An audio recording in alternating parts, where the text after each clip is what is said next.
I think for me, one of the biggest things you should do is use a sulfate-free shampoo because so many people are experiencing thinning hair these days. They're experiencing hair loss, the hair's not as vibrant as it used to be. My mom complains about that. My mom's in her 80s, but I'm 50, and I think, geez, didn't I used to have a lot more mane in my mane? Everyone says that. Yeah. But you know, like, we put so many silicones in shampoos and conditioners, things that are going to thicken the hair, things that are going to make it feel silkier, and with that, it impedes the hair, it restricts the hair. Oh, wow. It restricts the hair from growing through. So it's about using sulfate-free, silicone-free, you know, volumizing-free. I mean, the first model we've got, I'm going to show you a really interesting video because when I saw her, as she said how flat her hair was, and I've got this little secret technique which you'll be kind of pretty surprised at what was on her hair. All right, well, Barbara is her name, and she's standing behind an image of herself, really. Cute, yeah. But, you know, she said her hair was so flat, so fine, she really struggled to get volume. She wants her hair to be zhuzh, but in a modern, cool way. So I actually did a little chop. We did a little chop at the front. That was the only chop I did. I actually cut some bangs in, which kind of really soften the shape. It's a great way. Bangs scare women. Scary. This does not look like even what I would consider bangs. Should we bring her around? I think we should. Let's talk her through it. All right, come on around. Here she is.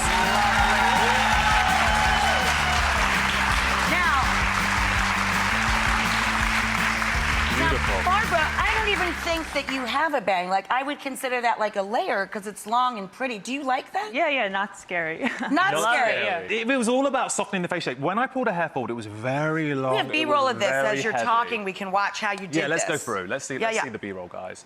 So you can see the hair was kind of really long, very heavy, and it was really stringy. Now, this is what I wanted to show you. I scraped her hair with the scissor blade, and you can see all the silicone coming off her hair. This is from the volumizing shampoo she used. So the all the stuff on her hair. Guys, this is a shampoo that said it would make her hair thicker, and that's what's sitting on her hair. That's what coated it and made it flat. And that's what's making it heavy. Exactly. Velcro rollers are a dream. Yeah, my hairdresser Patty uses these on me. I love them. They never rip your hair out either. Never rip your hair out. And they're a great way of giving you volume and giving you a little bit of shape without compromising the condition, you know, without too much commitment. And I literally cut the bangs in, whacked them in. We left it for 20 minutes, and here she is.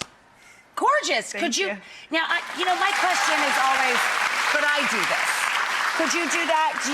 Do you think you could handle what Chris did for you if you're home doing your hair yourself? I hope so. I think I could do it. Didn't seem that scary to you. No. She sat there watching eagerly. I think for me, I just want to make sure it's always achievable for you guys at home. Using a great shampoo is the most important thing. Velcro rollers are fantastic for people with fine hair. Right. And people with fine hair, try bangs. You know, try the bangle. The bangle is a non-committed. You could part it in the middle, you could flip it to the side. It just gives you a little bit of flexibility and movement. Yeah. Absolutely. And it stops that flat look. Yeah, because this just drags you down. Makes you feel kind of... But guys, this is real hair. We literally did it in 20 minutes. You guys had me working fast today. So there is no smoke and mirrors. Literally, he came in and was like... Okay, thank you.